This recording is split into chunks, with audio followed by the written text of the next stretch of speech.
आजमगढ़ से बधाइयों से उलट फेर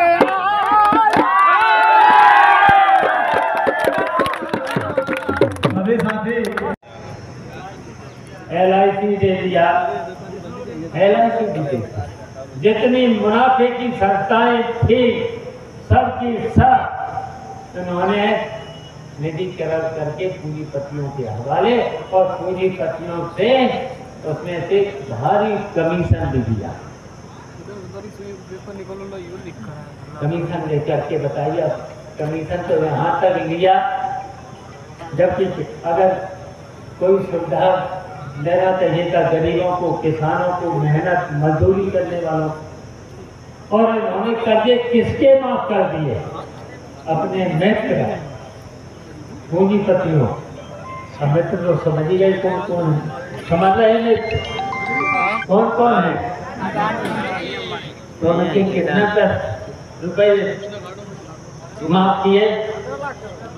16 लाख करोड़ रुपया उनका मुनाफा कर दिया और चंदे के नाम पर चुनाव में जो खर्च होगा भारतीय जनता पार्टी चुनाव और कर्जे किसके माफ करना चाहिए? किसान के, गरीब के 16 लाख करोड़ रुपया, उसमें से कमीशन लिया 10,000 करोड़ रुपया। बताओ लिया? बताओ इतने में तो पूरे उत्तर प्रदेश के किसानों का, गरीबों का, सबका कर्जा माफ हो जाना चाहिए। फिर इन्होंने कहा था कि हम सस्ती बिजली, 24 घंटे बिजली कहा था, तब कहा था, नहीं झूठे लोगों ने कहा था। कितने झूठे लोग, और अब कहां पर आ गए? और क्या क्या उन्होंने बोला था अब याद करा करो।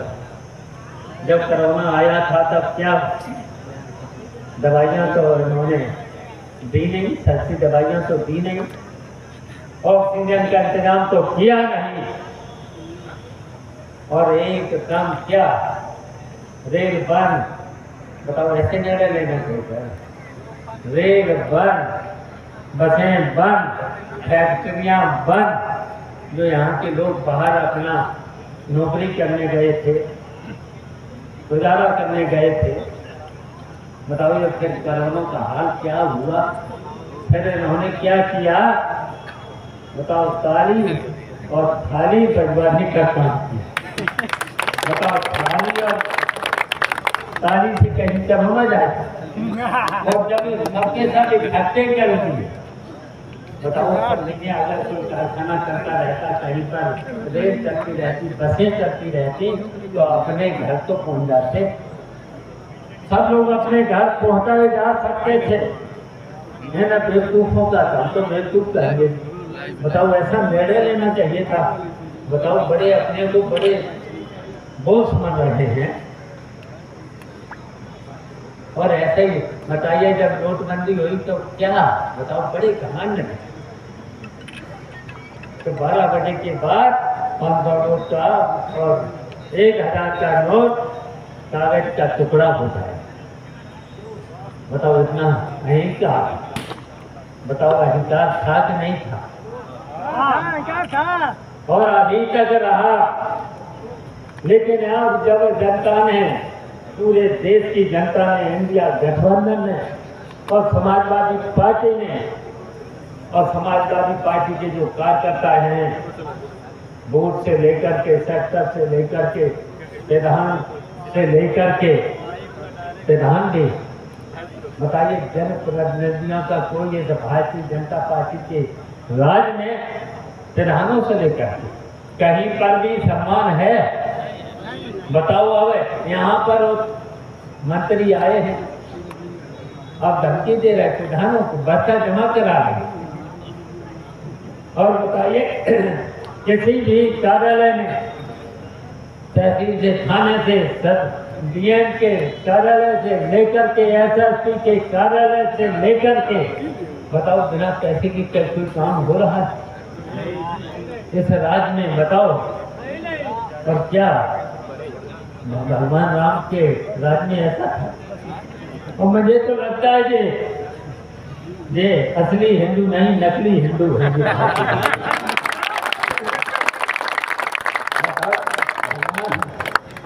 और फिर भगवान के, हाँ सही है। और इतने बताइए घर का क्या हाल हुआ। वैसे तो किसानों को कितनी दिक्कत हुई, और ऐसी ऐसी जहाँ गौशालाएं बनी है, न तो वहाँ चारा है, न पानी है, और न उनके लिए खाया का इंतजाम, कुछ नहीं, कोई नहीं। अब बताओ प्रधानों को जिम्मेदारी दे दी, बताओ प्रधानों का जो भी मिलता था, जो विकास के लिए गांव के लिए वो भी काट लिया।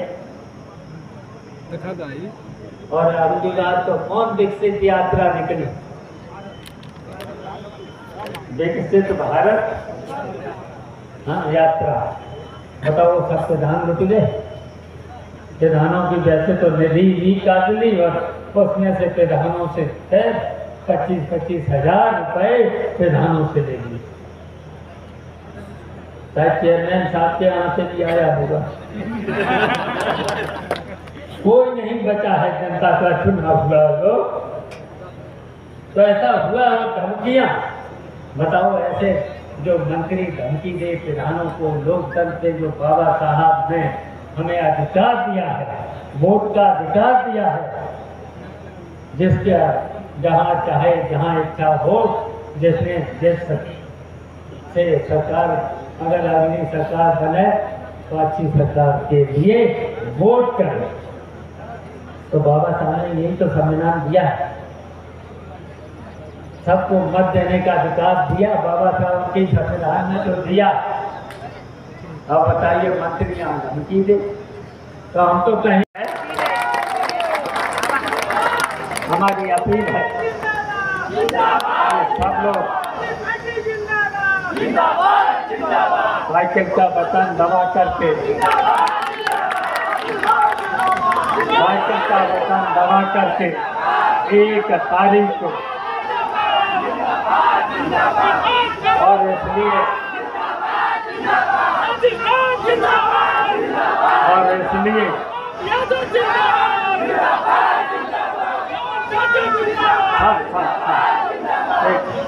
शांत, इसलिए बस चुप हो जाए। 1 तारीख को साइकिल का बटन दबाना है, और डरना नहीं। लाल कार्ड दे चाहे पीला कार्ड में डरने की जरूरत नहीं, बिल्कुल। बस इतना करना, अगर पुलिस परेशान करना तो 2 दिन पहले से गायब हो जाना, मिलना नहीं, पकड़ में मत आना। और 1 तारीख को 5 बजे से बूथ पे पहुंच जाना। वैसे तो अब शायद करना नहीं चाहिए, लेकिन पुलिस अगर बुलाए तब भी मत जाना,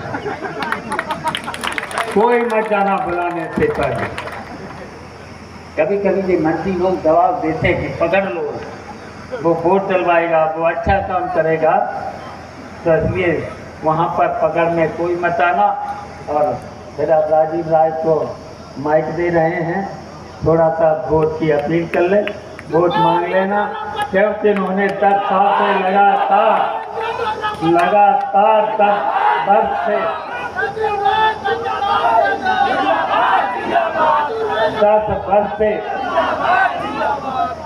चाहे कोरोना हो, कोई हो, कहीं भी कोई भी बीमारी की हालत में, कहीं पर भी अगर कोई एक्सीडेंट में भी कहीं पर भी घायल हुआ है, अगर उसे दवा और परेशानी की कहीं ज़रूरत पड़ी हुई, तो राजीव राय 10 साल से जो भी पहुंचा तो उसका सहयोग करने का किया।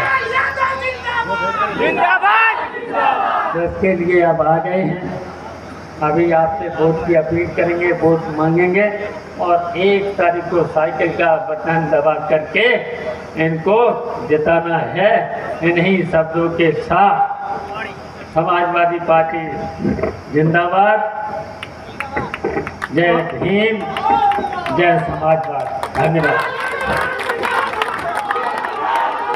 राजीव राय प्रताप यादव जिंदाबाद, जिंदाबाद, जिंदाबाद।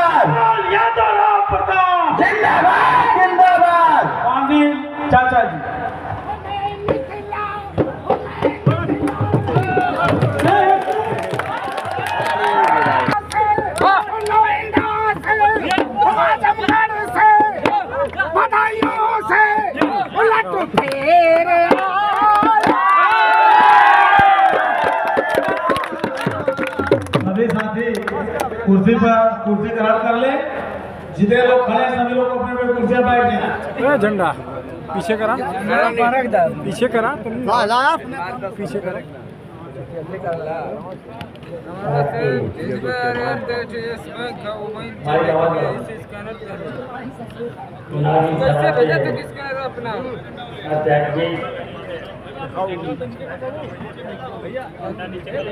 और आज के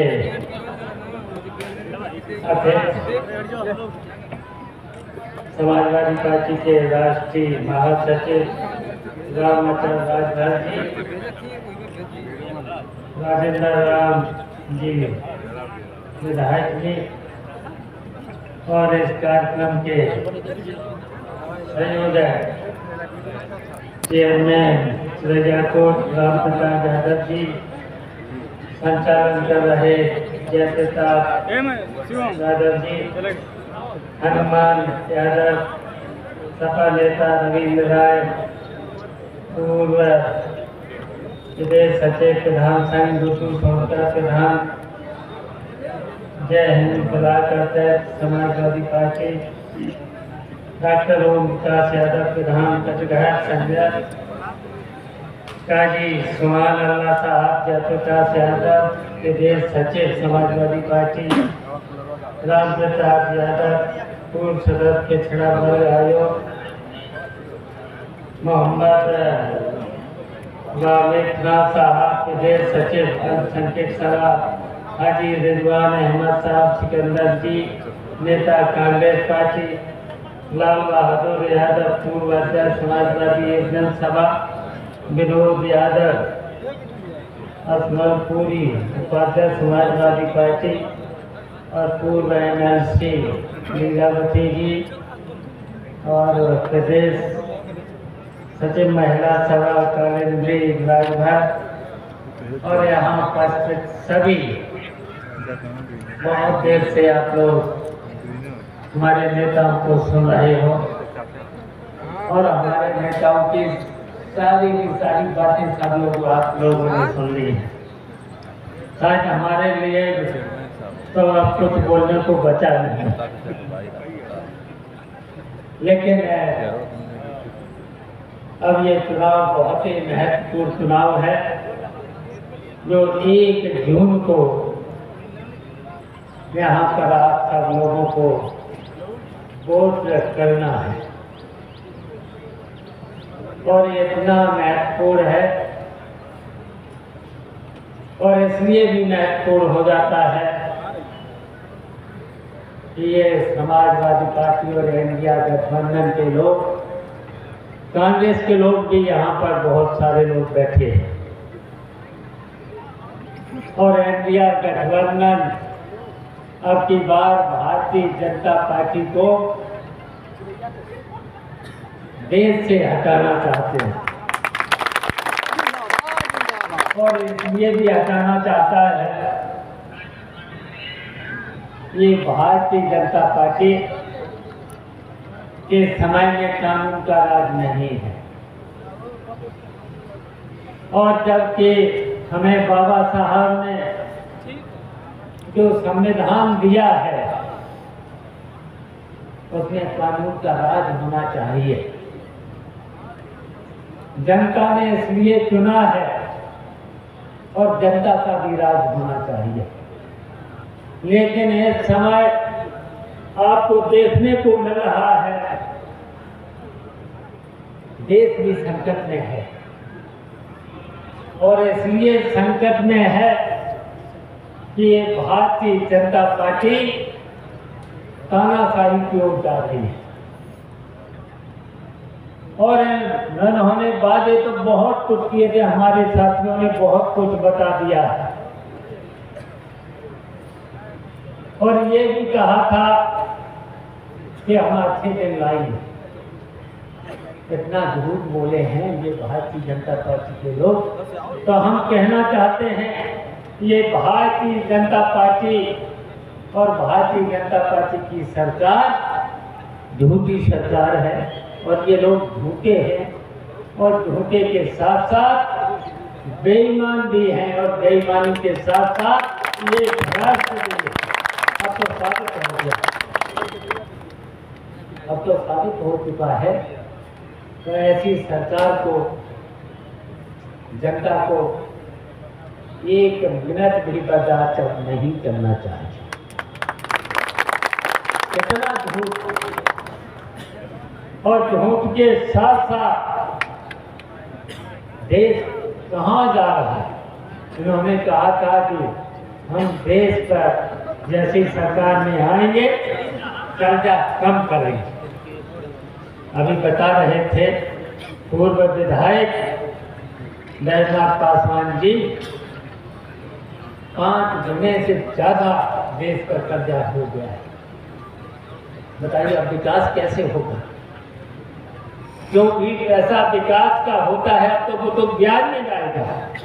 जब कर्जा हम लोग देश पर बढ़ा है तो उसका तो कर्जा जितना लिया है तो उसका तो ब्याज चुकाना पड़ेगा। तो इसलिए सरकार में बहुत सी कमियां हैं। झूठ तो बोलती है। उन्होंने हमारे छात्र नौजवानों के लिए जो बेरोजगार हैं उनके लिए वादा किया था कि हर वर्ष हम 2 करोड़ लोगों को नौकरी देंगे, और नौकरी नहीं दे पाएंगे तो रोजगार देंगे। हम पूछना चाहते हैं, यहाँ पर बैठे हैं, हमने तो 2.5 महीने से लगातार जहाँ जहाँ गांव में जहाँ जहाँ मीटिंग की है, बड़ी बड़ी मीटिंग की है, हमने पूछा किसी को नौकरी मिली, किसी के भी परिवार में अगर नौकरी मिली, रेगुलर कहीं नौकरी मिली? बताओ तो फिर कितनी झूठी है। और उन्होंने कहा था, उन्होंने एक बात और कही थी कि हम विदेशों से काला धन लाएंगे। किसका? पूंजीपतियों। अब किसान गरीबों का तो बताइए, किसी का पैसा विदेश में जमा नहीं हो सकता है। लेकिन उन्होंने कहा था हम पूंजीपतियों का जो विदेशों में पैसा जमा है, काला धन जमा है, जैसे सरकार में आएंगे उस काले धन को लाएंगे और प्रत्येक व्यक्ति के खाते में 15-15 लाख रुपया हम डालेंगे। बताओ किसी को मिला? 15 रुपए भी नहीं मिले। वो 15 रुपया नहीं मिला चाचा, 15 रुपया नहीं मिला। और कहीं कहीं तो 500 रुपए का खाता खुलवा लिया, एक पैसा भी नहीं दिया। 2 साल से परेशानी है, ये भी हुआ। चाचा जी 2 साल से परेशानी है। और उन्होंने कहा था किसानों की आय हम 2 गुनी करेंगे। बताओ किसानों की आय तो नहीं करी। 50 मोदी जी 45 किलो की करके 45 के बाद 40 की हो गई। और बताओ DAP और यूरिया के दाम और बढ़ा दिए।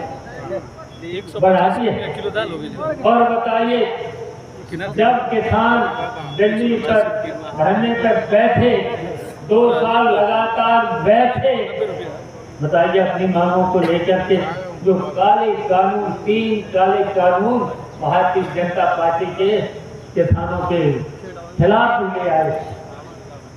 अगर किसान नहीं बैठते तो किसानों के हाथ से उनकी जमीन भी चली जाती, फिर मालिक नहीं रहते किसान, ये भी पूंजीपतियों को दे देते।